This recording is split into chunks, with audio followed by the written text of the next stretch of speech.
Welcome back to another technical deep dive here in the debug zone. Today we're tackling a big question and breaking it down with insights from other users. Hopefully this clears up some misconceptions and helps you get the answer you need. So buckle up, stay a little curious, and let's jump right in.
And that's a wrap.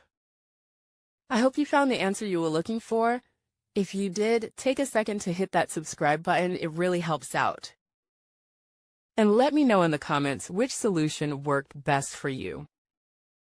See you next time in the debug zone.